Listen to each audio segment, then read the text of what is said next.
തീരുവ ചുമത്തിയതിൽ ട്രംപിന് മറുപടിയുമായി പ്രധാനമന്ത്രി നരേന്ദ്രമോദി. കർഷകരുടെ താൽപര്യമാണ് രാജ്യത്തിന്റെ ഏറ്റവും വലിയ പരിഗണനയെന്ന് നരേന്ദ്രമോദി പറഞ്ഞു. എന്ത് നഷ്ടങ്ങൾ ഉണ്ടായാലും കർഷകരുടെ താൽപര്യങ്ങൾ സംരക്ഷിക്കാൻ തയ്യാറാണെന്നും പ്രധാനമന്ത്രി. അതേസമയം അധിക തീരുവ പ്രഖ്യാപനത്തിന് പിന്നാലെ സെൻസെക്സിലും ഇടിവുണ്ടായി. സെൻസെക്സ് 150 പോയിന്റും നിഫ്റ്റി 70 പോയിന്റുമാണ് ഇടിഞ്ഞത്. ആസിഫ് മുഹമ്മദ് ചേരുന്നു ന്യൂസ് ഡെസ്കിൽ നിന്ന് വിവരങ്ങളുമായി. ആസിഫ്, ഈ അധിക തീരുവ ചുമത്തിയത് ഇന്ത്യക്ക് വലിയ ആഘാതം തന്നെയാണ്. ഏതൊക്കെ മേഖലകളെയാകും പ്രധാനമായും ഇത് ബാധിക്കുക? ഇപ്പോൾ പ്രധാനമന്ത്രിയുടെ മറുപടി വന്നിരിക്കുകയാണ്.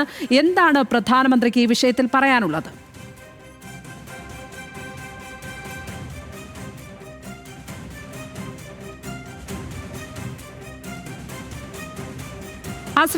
ആസിഫിലേക്ക് എത്താം. പ്രധാനമന്ത്രി നരേന്ദ്രമോദി ഈ അധിക തീരുവയിൽ പ്രതികരണം നടത്തിയിട്ടുണ്ട്. അതിലേക്ക്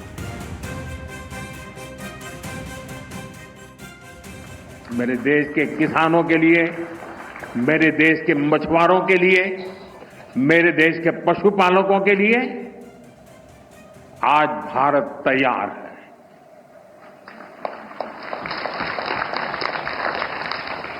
किसानों की आय बढ़ाना,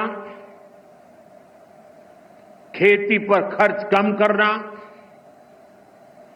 आय के नए स्रोत बनाना, इन लक्ष्यों पर हम लगातार काम कर रहे हैं। साथियों, हमारी सरकार ने किसानों की ताकत को देश की प्रगति का आधार माना है।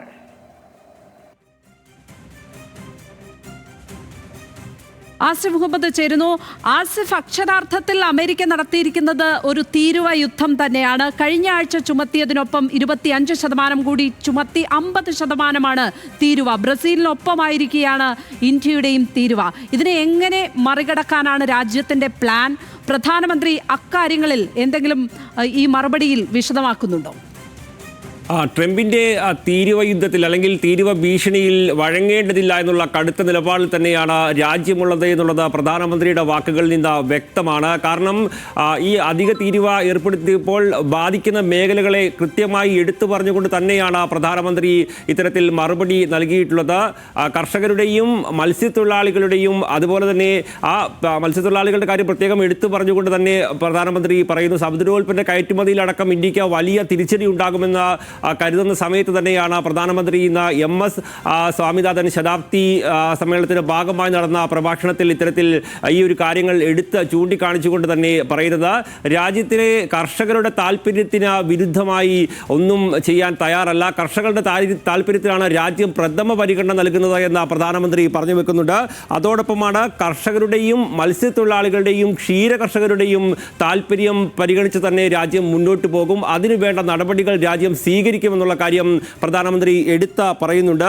എന്ത് നഷ്ടങ്ങൾ തന്നെ ഉണ്ടായാലും കർഷകരുടെ താല്പര്യങ്ങൾ സംരക്ഷിക്കാൻ തയ്യാറാണ് എന്ന് പ്രധാനമന്ത്രി പറഞ്ഞു വെക്കുമ്പോൾ ട്രംപിന്റെ പേരെടുത്ത് പറയുന്നില്ല, അല്ലെങ്കിൽ ഈ തീരുവയുമായി ബന്ധപ്പെട്ടുള്ള പ്രഖ്യാപനത്തെക്കുറിച്ച് പേരെടുത്ത് പറയുന്നില്ല എങ്കിൽ പോലും കൃത്യമായി ട്രംപിനുള്ള മറുപടി, അല്ലെങ്കിൽ ഈ തീരുവ യുദ്ധത്തിൽ രാജ്യത്തിന്റെ താല്പര്യം സംരക്ഷിച്ച് തന്നെ ഞങ്ങൾ മുന്നോട്ട് പോകും, അതിലൊരു കാരണവശാലുമുള്ള വിട്ടുവീഴ്ച ഇല്ല എന്ന് തന്നെയാണ് പ്രധാനമന്ത്രി ലക്ഷ്യം വെക്കുന്നത് എന്നുള്ള കാര്യം ഉറപ്പാണ്. ഈ കയറ്റുമതിയുമായി ബന്ധപ്പെട്ട രാജ്യം പ്രത്യേകമായ സാമ്പത്തിക പാക്കേജ് അടക്കം പ്രഖ്യാപിക്കാനുള്ള ഒരു സാധ്യത കൂടി നിലവിലുണ്ട് എന്നുള്ളതും ഏറ്റവും പ്രധാനപ്പെട്ടതാണ്. ആദ്യഘട്ടത്തിൽ 25% തീരുവ ഏർപ്പെടുത്തുന്നു. അതിനുശേഷം വീണ്ടും ഒരു പ്രതികാര ചുങ്കം എന്ന് വിശേഷിപ്പിക്കാവുന്ന തരത്തിൽ വീണ്ടും 25% തീരുവ കൂടി ഏർപ്പെടുത്തിക്കൊണ്ടാണ് ട്രംപിന്റെ നടപടികൾ മുന്നോട്ട് പോകുന്നത്. പ്രധാനമായും റഷ്യയിൽ നിന്ന് ക്രൂഡ് ഓയിൽ ഇറക്കുമതി ചെയ്യാനുള്ള തീരുമാനമടക്കമാണ് അമേരിക്കയെ ഇതുമായി ബന്ധപ്പെട്ട പ്രകോപിപ്പിച്ചിട്ടുള്ളത് എന്നുള്ള കാര്യം ഉറപ്പാണ്. പക്ഷേ അത്തരത്തിൽ അമേരിക്ക പ്രതികാര ചുങ്കം അടക്കം ഏർപ്പെടുത്തിക്കൊണ്ട് രാജ്യത്തിൻ്റെ താല്പര്യങ്ങൾ അല്ലെങ്കിൽ രാജ്യം എടുത്ത തീരുമാനത്തിൽ നിന്ന് പിന്നോട്ട് പോകാനുള്ള ഒരു നീക്കം അല്ലെങ്കിൽ ഒരു സമ്മർദ്ദം തുടരുമ്പോൾ അത്തരത്തിലുള്ള സമ്മർദ്ദത്തിന് വഴങ്ങേണ്ടതില്ല എന്നും രാജ്യം എടുത്തിട്ടുള്ള നിലപാട് അത് ഉറച്ചു നിന്നുകൊണ്ട് മുന്നോട്ട് പോകാനുള്ള ഒരു തീരുമാനം അല്ലെങ്കിൽ അതിൻ്റെ ഒരു പ്രഖ്യാപനം തന്നെ ഉടൻ ഉണ്ടാകുമെന്ന് നമുക്ക് കരുതാൻ കഴിയും. കയറ്റുമതിയുമായി ബന്ധപ്പെട്ട് സാമ്പത്തിക പാക്കേജുകളടക്കം പ്രഖ്യാപിക്കാനുള്ള ആലോചനകളടക്കം നടന്നുകൊണ്ടിരിക്കുന്ന സമയത്ത് തന്നെയാണ് ഏതായാലും ഇത്തരത്തിലുള്ളൊരു മറുപടി ഇപ്പോൾ പ്രധാനമന്ത്രി നൽകിയിട്ടുള്ളത്. അത് കർഷകരുടെയും മത്സ്യത്തൊഴിലാളികളുടെയും അടക്കമുള്ള താല്പര്യങ്ങൾ സംരക്ഷിച്ചുകൊണ്ട് തന്നെ, അതോടൊപ്പം ക്ഷീര കർഷകരുടെ അടക്കമുള്ള താല്പര്യങ്ങൾ സംരക്ഷിച്ചുകൊണ്ട് തന്നെ മുന്നോട്ട് പോകുമെന്ന് പ്രധാനമന്ത്രി ചൂണ്ടിക്കാണിക്കുന്നുണ്ട്. ഇത്തരത്തിൽ സമുദ്രോൽപ്പന്ന കയറ്റുമതിയിലടക്കം രാജ്യത്തിന് വലിയ തിരിച്ചടി ഉണ്ടാകാനുള്ള ഒരു സാധ്യത ട്രംപിന്റെ അധിക തീരുവ പ്രഖ്യാപനത്തിൽ ഉണ്ട് എന്നുള്ളത് വാസ്തവമാണ്. തീർച്ചയായും ഈ അധിക ചുങ്കം ഇന്ത്യ സ്വപ്നം കാണുന്ന ഐഫോൺ ഹബായി ഇന്ത്യ വളരുമെന്ന സ്വപ്നത്തിലായിരുന്നു ഉണ്ടായിരുന്നത്. അതിനടക്കം കടക്കിൽ കിത്തിവയ്ക്കുന്നുണ്ട്. ഒപ്പം തന്നെ നമ്മുടെ ആലപ്പുഴയിലെയും ചേർത്തലയിലെയും ഒക്കെ ചെമ്മീൻ കെട്ടുകളെ പോലും ബാധിക്കുന്ന വിധത്തിലേക്ക് ഈ അധിക ചുങ്കം മാറുന്നു എന്നുള്ളതാണ്. രാജ്യത്തെ സകലമാന ജനങ്ങളെയും ബാധിക്കുന്ന രീതിയിലേക്ക് ഈ ചുങ്കം മാറുമ്പോൾ അതിനൊരു ബദൽ കാണേണ്ടതുണ്ടല്ലോ. ആ വിധത്തിലുള്ള ആലോചനകൾ നടക്കുന്നുണ്ടോ? ഈ പ്രധാനമന്ത്രിയുടെ മറുപടിയിൽ അതുമായി ബന്ധപ്പെട്ട എന്തെങ്കിലും സൂചനകൾ ഉണ്ടോ ആസിഫ്?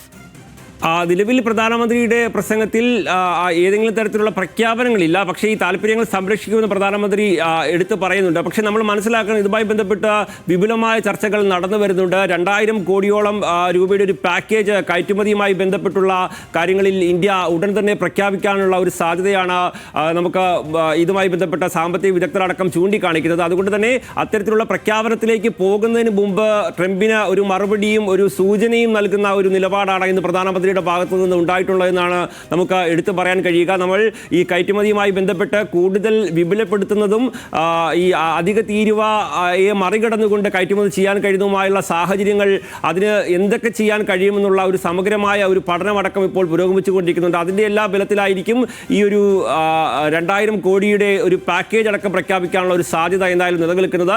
ഏതായാലും ട്രംപിന്റെ ഭാഗത്ത് നിന്ന് വന്ന പ്രഖ്യാപനങ്ങൾ, നിങ്ങൾ പാകിസ്ഥാനിൽ നിന്ന് എണ്ണ വാങ്ങേണ്ടി വരും എന്ന് ട്രംപ് ആദ്യം പറയുന്നു. മാത്രമല്ല, ഈ രീതിയിൽ ബ്രസീലിനൊപ്പം നമുക്കും ചുങ്കം ചുമത്തി തരികയാണ്, ഒരു ചുങ്കയുദ്ധം തന്നെയാണ് നടന്നിരിക്കുന്നത് എന്ന് പറയേണ്ടി വരും. അപ്പോൾ ഇന്ത്യയുടെ നയതന്ത്ര രംഗത്തെ പരാജയമായി കൂടി ഇതിനെ കാണേണ്ടതല്ലേ? സമ്പൂർണ്ണ പരാജയം എന്നുകൂടി ഇതിനെ കരുതേണ്ടി വരില്ലേ ആസിഫ്? അതിന് പ്രശ്നം എന്ന് പറഞ്ഞാൽ, നമ്മൾ ഇതുമായി ബന്ധപ്പെട്ട ഇപ്പോൾ ഈ അമേരിക്കയ്ക്ക് മുമ്പിലുള്ള ഏറ്റവും പ്രധാനപ്പെട്ട ഒരു കാര്യം റഷ്യയിൽ നിന്ന് എണ്ണ വാങ്ങുന്നതുമായി ബന്ധപ്പെട്ടതാണ്, ആ ക്രൂഡ് ഓയിൽ വാങ്ങുന്നതുമായി ബന്ധപ്പെട്ടതാണ്. അത്തരത്തിൽ രാജ്യം എടുത്തിട്ടുള്ള ഒരു നിലപാടിനെ ചോദ്യം ചെയ്തുകൊണ്ട്, അല്ലെങ്കിൽ ആ നിലപാടിൽ നിന്ന് പിന്നോട്ട് പോകണം എന്നുള്ള അടക്കമുള്ള കാര്യങ്ങൾ വെച്ചുകൊണ്ടാണ് അമേരിക്ക ഇതുമായി ബന്ധപ്പെട്ടൊരു വിലപേശൽ നടത്തുന്നതെന്ന് നമുക്ക് പറയേണ്ടി വരും. പ്രധാനമന്ത്രി ട്രംപ് ഫ്രണ്ട് എന്നാണ്, തൻ്റെ സുഹൃത്ത് എന്നാണ് ഒരു ഘട്ടത്തിൽ വിശേഷിപ്പിച്ചുകൊണ്ടിരുന്നത്. ഇന്ത്യയുടെ സുഹൃത്തും തൻ്റെ സുഹൃത്തുമാണ് എന്നാണ് വിശേഷിപ്പിച്ചുകൊണ്ടിരുന്നത്. പക്ഷേ രാജ്യത്തിൻ്റെ താല്പര്യവുമായി ബന്ധപ്പെട്ട ചില പ്രഖ്യാപനങ്ങൾ നടത്തുന്ന സമയത്ത് അതൊരു ഭീഷണിയുടെ സ്വരമായി മാറുന്ന സാഹചര്യമുണ്ടായി. പക്ഷേ അങ്ങനെയുള്ള ഒരു ഭീഷണി ഉണ്ടാകുന്ന സമയത്ത് അത്തരത്തിലുള്ള താല്പര്യങ്ങൾക്ക് വഴങ്ങേണ്ടതില്ല എന്നുള്ളത് തന്നെയാണ് ഇപ്പോൾ ഏറ്റവും പ്രധാനപ്പെട്ടത്. ഇപ്പോൾ ട്രംപിൻ്റെ ഈ തീരുവ പ്രഖ്യാപനം നമുക്കത് ഇന്ത്യക്കെതിരെ മാത്രമുള്ള ഒരു തീരുവ പ്രഖ്യാപനമായി അല്ല എന്ന് നമുക്കറിയാം. കാരണം ട്രംപ് മുന്നോട്ട് വെക്കുന്ന നയങ്ങളെ ചോദ്യം ചെയ്യുന്ന എല്ലാവർക്കുമെതിരെ ട്രംപ് ഇത്തരത്തിൽ തീരുവ യുദ്ധം തന്നെ തുടരുന്ന ഒരു സാഹചര്യമാണ്. അത് ചൈനയ്ക്കെതിരെ ആയിക്കോട്ടെ, അങ്ങനെ ട്രംപിൻ്റെ താല്പര്യങ്ങൾക്ക് എവിടെയൊക്കെ വിരുദ്ധം നിൽക്കുന്നുണ്ടോ അവിടെയെല്ലാം ഇങ്ങനെ തീരുവ യുദ്ധം തന്നെ തുടർന്നുകൊണ്ടിരിക്കുന്ന സാഹചര്യമാണ്. പക്ഷേ അതിന് വഴങ്ങേണ്ടതില്ല എന്നൊരു നിലപാട് പല രാജ്യങ്ങളും സ്വീകരിച്ചിട്ടുണ്ട്. സ്വാഭാവികമായും ഇന്ത്യയും ആ പാതയിൽ തന്നെയാണ് എന്ന് നമുക്ക് പറയേണ്ടി വരും.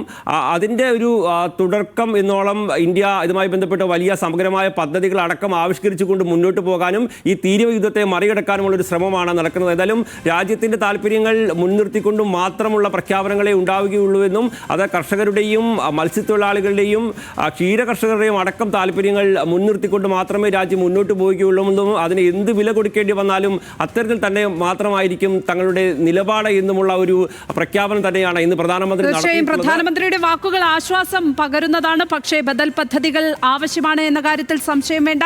കാരണം ഇന്ത്യ ശ്വാസം മുട്ടും ഇല്ലെങ്കിൽ ഈ അധിക ചുങ്കത്തിൽ. ഇപ്പോൾ തന്നെ ഈ പ്രഖ്യാപനത്തിന് പിന്നാലെ സെൻസെക്സിൽ ഇടിവുണ്ടായിരിക്കുന്നു. സെൻസെക്സ് 150 പോയിന്റും നിഫ്റ്റി 70 പോയിന്റുമാണ് ഇടിഞ്ഞിരിക്കുന്നത്. അതുകൊണ്ട് തന്നെ കരുതലോടെ വേണം ഈ പ്രശ്നത്തെ സമീപിക്കാൻ എന്നുള്ള കാര്യം ഈ ഘട്ടത്തിൽ പറയാനുള്ളത്. അത്രമാത്രമാണ്. ആസിഫ് മുഹമ്മദാണ് വിവരങ്ങൾ പങ്കുവച്ചത്.